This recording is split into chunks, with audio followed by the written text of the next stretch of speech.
Čaute. Čaute. Tak nachádzame sa na Plitvických jazerách v Chorvátsku. Sú tu rôzne trasy, ktoré viete absolvovať, sú nejak podľa abecedy zoradené. V zásade my sme si poskladali svoju vlastnú trasu, ktorú chceme absolvovať, čiže parkujeme na parkovisku číslo 2. Stade sme sa takým vláčikom, chodia tu také rôzne autobus vláčiky, ktoré spájajú nejaké body, takže my ideme akože z P2 na P1 a potom si urobíme takú 1,5 hodinu túru okolo veľkého vodopádu a možno tam budú nejaké pekné kaskádky. Potom je náš plán presunúť sa loďkou, ktorá vlastne tadiaľ to ide niekde z toho miesta, tam ho aj vzadu vidno. Kyžiť. Túto ide táto loďka, čiže z tohto miesta potom je tam loď, ktorá nás prepraví, no neviem ten názov toho bodu, a potom tady prejdeme celé tie kaskadky. Neviem odhadnúť čas, ako to pôjde, ale už nám povedali, keďže ideme aj s Dávidkom a máme kočík. Teta nás akože uistila, že bude to ťažké s tým kočíkom, takže uvidíme. No a potom sa chceme vrátiť zase takým malým trajektom, ktorý chodí kúsok z jedného brehu na druhý, naspäť k tomu nášmu parkovisku. Tak som zvedavý, ako dlho nám to bude trvať. Trošku oddialím. A vyzerá, že je pekné počasie. Človek, čo kontroluje lístky, vravel, že dneska je tu veľa ľudí, že včera bolo menej, ale mne sa zatiaľ zdá, aspoň teda možno nie sme v tých hlavných častiach, zatiaľ je tu ľudí akurát, ale ja si myslím, že bolo dosť vypredané, čiže ľudí bude asi veľa. Tak uvidíme teda, že ako to celé dopadne. Tak, poďte s nami a uvidíte, ako to tu vyzerá. Cena vstupného je veľa, 40 € na osobu pre dospelú. Deti boli asi od 7 rokov sa platia, hej, čiže do 7 rokov zadarmo. A deti majú nejaké zľavnené, sa mi zdá, ale neviem teraz aké, takže to som neriešil. Parkovisko neviem koľko stojí, ale čo som tak počul, malo by stať 2 hodiny na hodinu. 2 € na hodinu?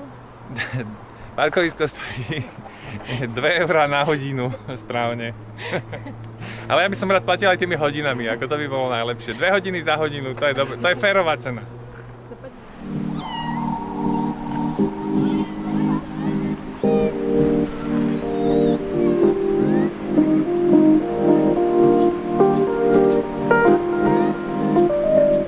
Srdcom parku je 16 kaskádovito prepojených jazier. 12 je horných a 4 dolné. Tieto jazera sú spojené viac ako 90 vodopádmi. V okolí sú aj podzemné jaskyne a potoky. Horné jazerá sú pokojnejšie, hlbšie a obklopené hustým lesom, pričom odrážajú oblohu a stromy. Ležia na dolomite. Chodníky sú často rovnejšie, ideálne pre dlhšie pokojné prechádzky a výhľady.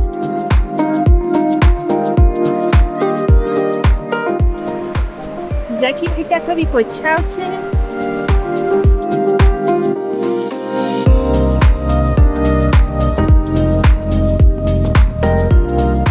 Dolné jazerá sú divadlom drsnej dramatickej krásy. Nachádzajú sa v vápencovom kanóne a sú menšie a plytkejšie. Tu vládnu vodopády. Terén je tu strmší, chodníky vedú po úpetiach útesov. Nachádza sa tu aj Veľký slap ako veľký vodopád, ktorý je so svojimi 78 metrami najvyšší v Chorvátsku.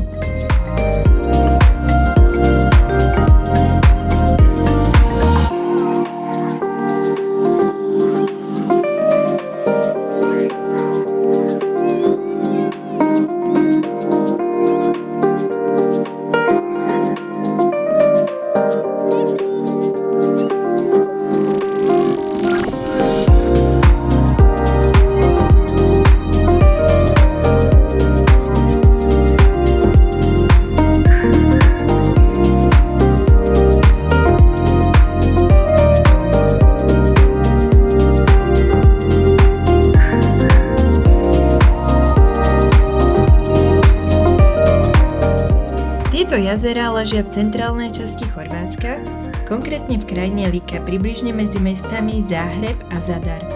Je to len kúsok od hraníc s Bosnou a Hercegovinou.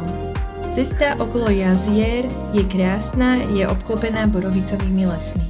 Park zaberá obrovských takmer 300 km štvorcových chráneného územia, čo ho robí najväčším národným parkom v Chorvátsku. Jazerný systém tvorí len okolo 8 km štvorcových.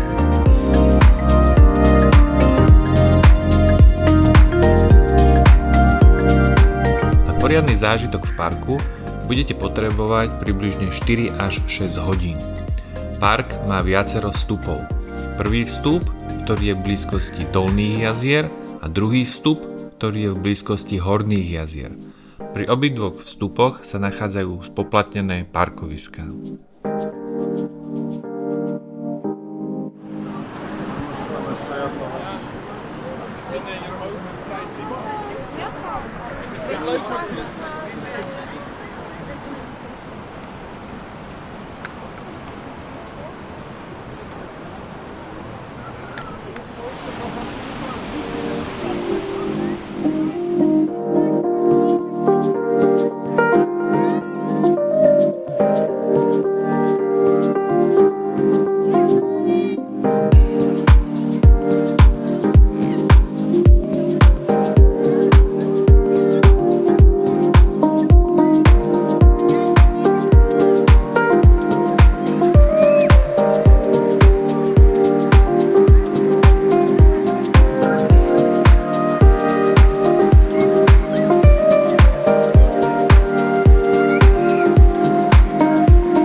Pri vodopáde, ktorý sa volá Veľký vodopád a má výšku 87 metrov. 8. apríla 1949 sa Plitvické jazerá stali oficiálne prvým národným parkom v Chorvátsku. Názov Plitvické jazerá odráža prírodné javy, ktoré vytvorili plitké bazény, v chorváčine pličina alebo plitvák od slova plítko plítky.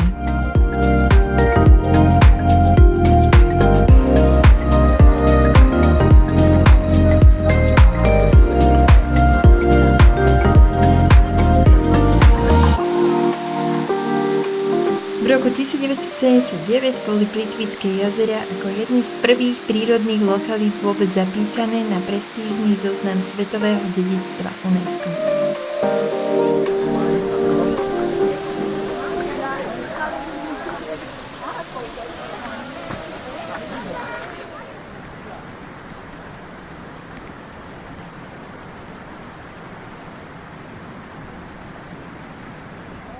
Voda v jazerách mení farbu od tyrkysovej, smaragdovej, kryštálovo čistej až po tmavomodrú či sivú. Táto neuveriteľná farba je vďaka obsahu minerálov vápnik a horčík, uhlu slnečných lúčov, hĺbke jazera a najmä mikroskopickým riasam a machom na dne. Je to prírodné kúzlo. Voda je kryštálovo čistá vďaka rastlinám, riasam a vápenatým usadeninám, ktoré ju prirodzene čistia.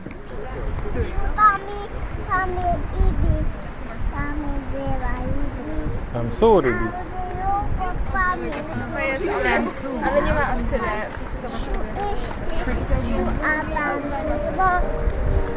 Tam sú ešte ďalej.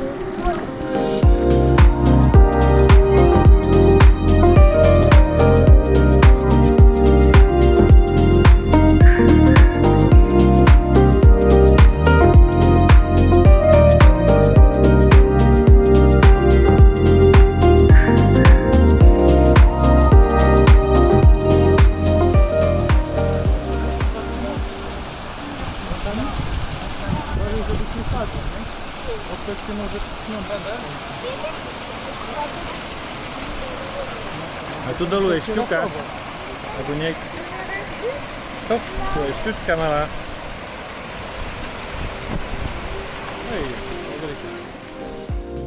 Zázrak Plitvických jazier má meno travertín. Nie je to obyčajný kameň.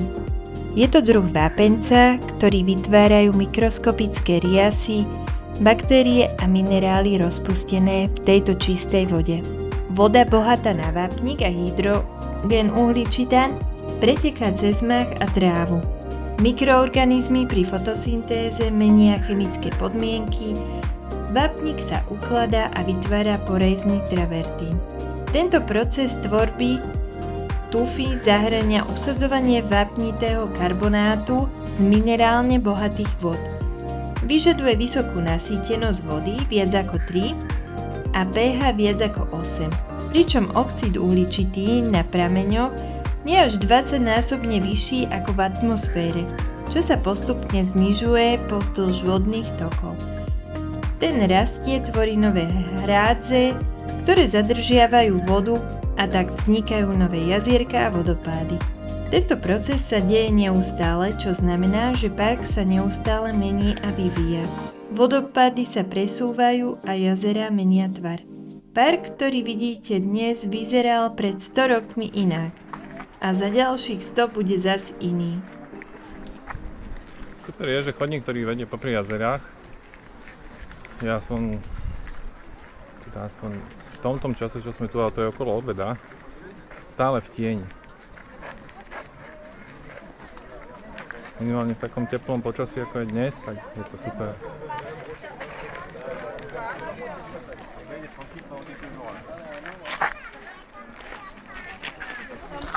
Nagyon kicsi látszik ki belőle.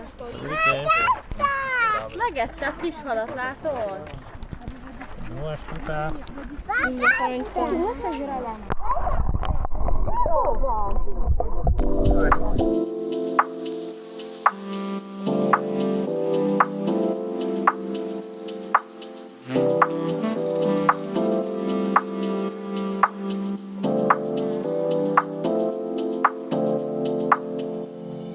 Park ponúka 7 hlavných trás, označené písmenami A až G.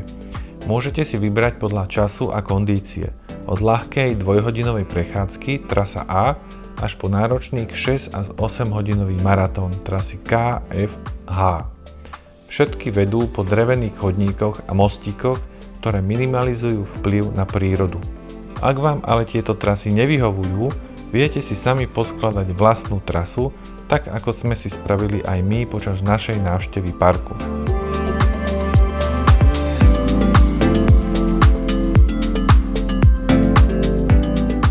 Travertínové bariéry rastú až 13 mm ročne a vznikli pred 12 000 až 15 000 rokmi na konci poslednej ľadovej doby. Podobný fenomén nájdete len na pár miestach na svete, napríklad Pamukkale.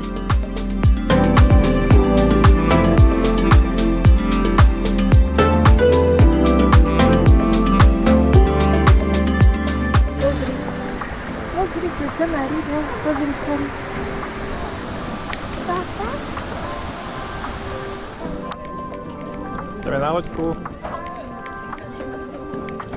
V cene vstupenky sú v parku k dispozícii aj niektoré dopravné prostriedky.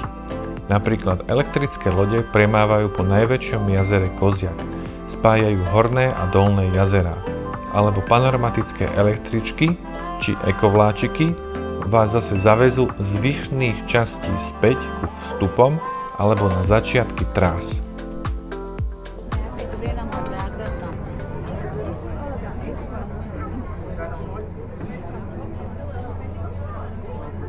Škoda, že tu je zakázané kúpanie. Ja by som sa aj hodil do tej vody. Počas horúcich letných dní by sa nie jeden v jazerách rád okúpal. Ale kúpanie v jazerách je prísne zakázané.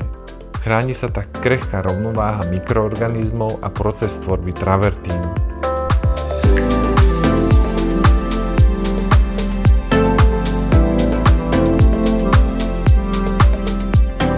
Najväčším jazerom v systéme je Kozjak. Má rozlohu 81 hektárov a hĺbku až 47 metrov. Je jediným jazerom, kde premávajú elektrické lode, ktoré sú súčasťou zážitku a dopravy v parku. Cesta loďou je zahrnutá v cene vstupenky. Sedimenty v jazere Kozjak majú vek 6000 až 7000 rokov. Pod hladinou Kozjaku sa dokonca ukrývajú potopené lesy a podvodné travertínové jaskyne. Sledujete poklad na Striebornom jazere. Pozrite.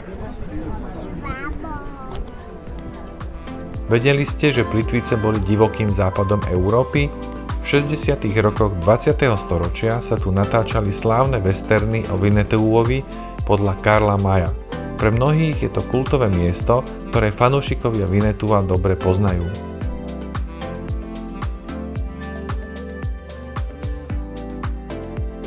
Jazerá majú svoje tajomstvá. Pod hladinou jazier, najmä Koziaku, sa ukrývajú potopené lesy a podvodné travertínové jaskyne. Stromy padnuté do vody sú časom pokryté travertínom a vytvárajú úžasné podvodné scenérie. Aj tu sú ryby, všade sú ryby, áno. Vidím. Pekná čistá voda tuto. Mama nepočuje? No hučí tu voda. Hučí tu voda.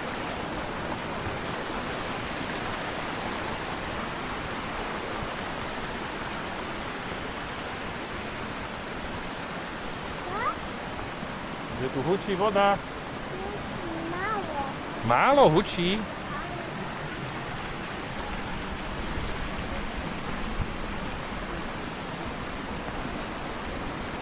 Pozri, koľko tam je veľa rýb, to pozri sa. Pri brehu. No vidíš tu, koľko je rýb. Asi to vidno na kamere, ale...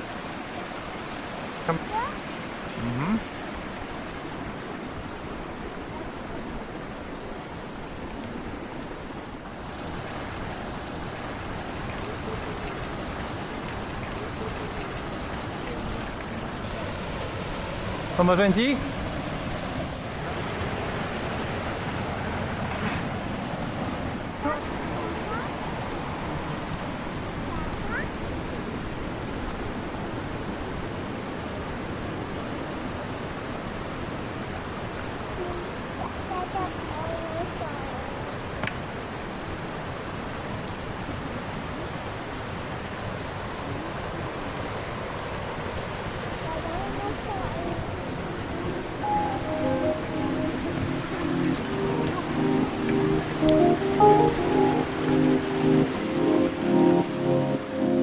K názvom niektorých jazier sa viažu aj lokálne legendy, napríklad jazero Kozjak, čo v chorváčtine znamená Kozje jazero.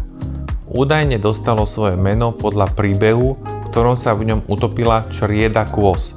Stalo sa to, keď tenký ľad na jazere praskol, zatiaľ čo kozy utekali pred svorkou hladných vlkov.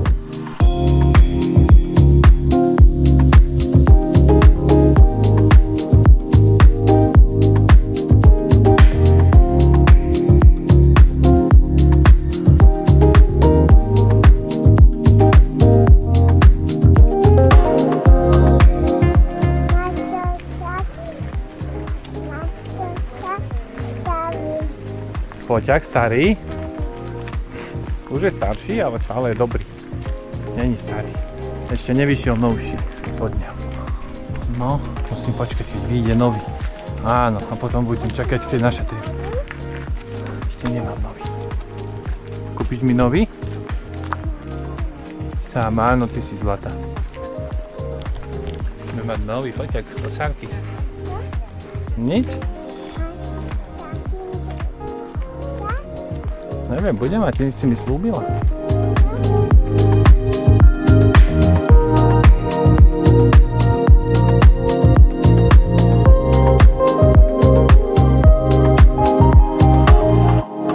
Park je nielen systémom jazier, ale aj obrovským lesným komplexom. Pokrývajú ho predovšetkým buky, smreky a jedle a celkovo tu rastie viac ako 1400 druhov rastlín, vrátane vzácnych 50 druhov orchideí. Vďaka rôznym mikroklimatickým podmienkam, pôdam a nadmorským výškam podporuje rôznorodé rastlinné spoločenstva, od alpínskych po mediteránne. Vzduch je tu neobyčajne čistý a voňavý.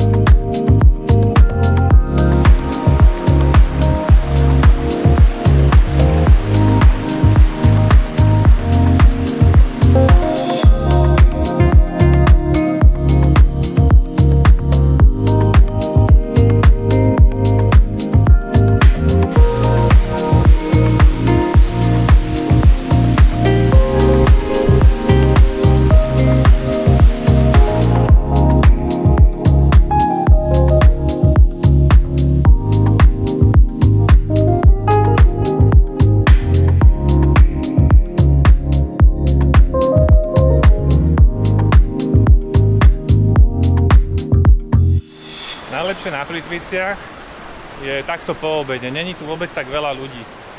Zhruba okolo 2:00 obrovské davy odchádzali. A akože sú tu stále ľudia, stále sa viete nejakou väčšou skupinkou stretnúť. Ale už normálne prechádzate a nenarážate do seba do tých obrovských davov, ktoré sú tu zhruba od tej 10:00 do tej 2:00.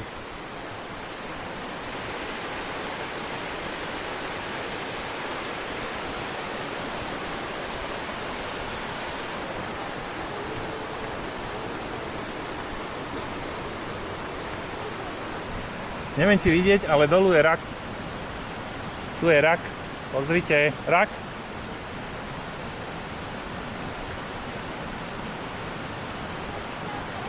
Tam je rak. Šárka, tam.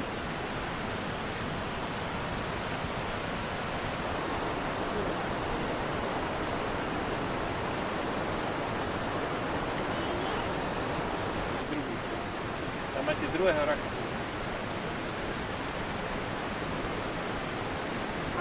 Áno. A tam je tretí. Je veľa rakov. Takže našli sme 3 rakov.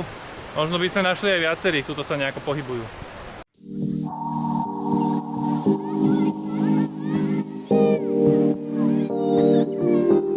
Čo sa týka fauny, ak budete ticho, môžete zhliadnuť stopy medveďa hnedého, ktorý je zároveň aj symbolom parku.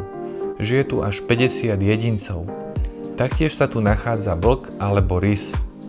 Žijú tu aj vidry, 2 mačky a neuveriteľných 157 druhov vtákov, z toho 70 hniezdiacich, vrátane vzácnych druhov ako orol skalný a tetrov hlucháň. Faunu zahŕňa aj 50 druhov cicavcov, 321 druhov motýlov, z toho 76 denných motýlov, 12 druhov obojživelníkov a niekoľko druhov plazov. Nedávne výskumy zaznamenali približne 20 druhov netopierov, vrátane vzácnych druhov rodu Plecotus. Voda v jazierkách je tak čistá, že v nej prežijú aj najcitlivejšie druhy, ako napríklad miestny endemický podočník. Park je teda prísne chránenou biosférickou rezerváciou.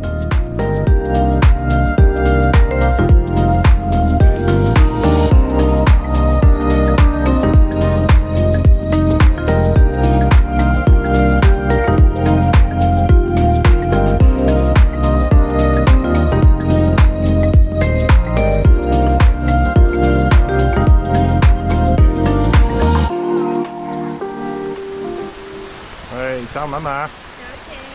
My sme videli 3 rakov. Oj, dobre. Oj, kde by si videla, keby si počkala? Ty utekáš.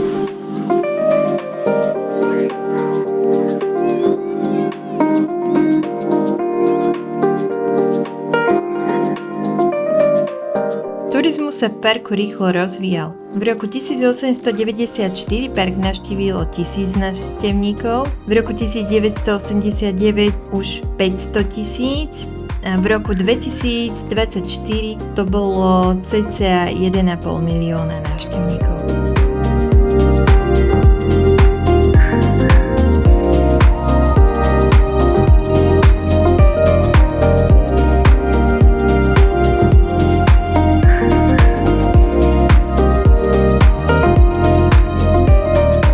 Keďže park mal veľké množstvo návštevníkov, v roku 2018 hrozilo, že park stratí status UNESCO kvôli znečisteniu spôsobenému turizmom a nelegálnou výstavbou. Našťastie v roku 2019 boli zavedené obmedzenia, ako napríklad maximálny počet návštevníkov 12 000 denne v lete a 600 na hodinu na každý vstup, čo pomohlo zachovať jeho integritu.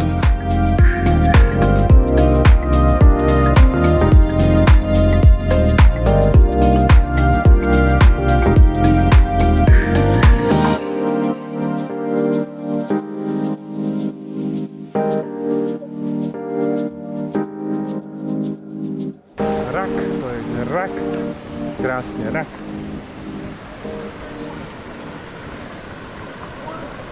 Rak, rak. Áno, rak, správne.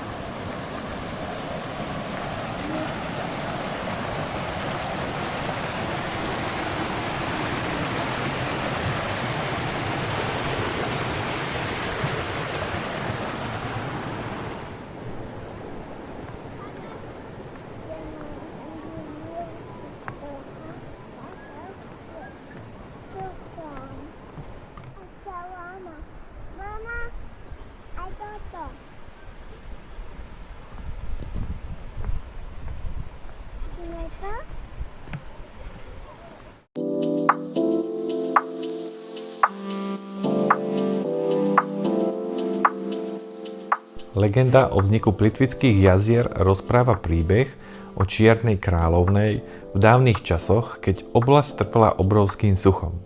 Zem bola popraskaná, rieky vyschnuté a ľudia i zvieratá umierali smedom. Ľudia sa celé dni modlili k nebesám, prosili o dážď a vyznávali svoje hriechy. Jedného dňa, keď sa zúfalstvo blížilo k vrcholu, sa z oblohy zniesla Čierna kráľovná na zlatom koči, sprevádzaná vílami a ohromujúcou búrkou. Kráľovná, dojatá utrpením ľudí, im slúbila hojnosť vody, ak budú hovoriť s úprimnosťou a mierom v srdci. Následne zoslala na zem obrovské množstvo dažďa, ktorý trval dni a noci. Voda zaplnila údolie a vytvorila 16 nádherných jazier a vodopádov, aké dnes poznáme. Vďaka Čiernej kráľovnej sa údolie premenilo na zelenú oázu plnú života.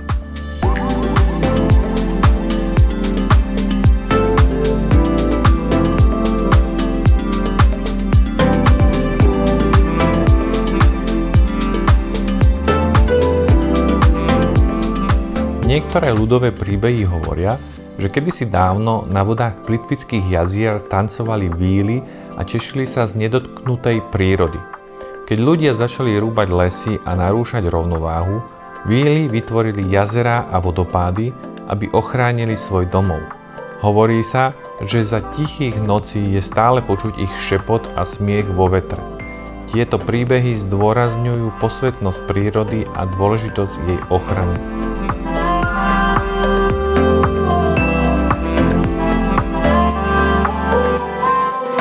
Vstupenky si určite kúpte online a vopred. Ušetrite tak hodiny čakania. Ceny sa líšia podľa sezóny od približne 10 € počas zimy až po 40 € v lete. Deti a študenti majú zľavy. Myslite ale na to, že v lete je obmedzený počet návštevníkov.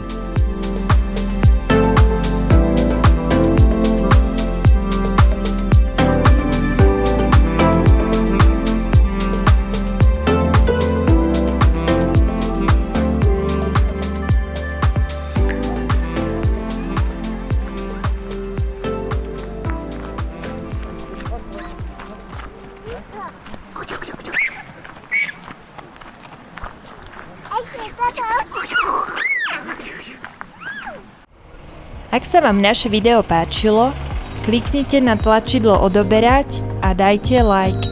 Ďakujeme.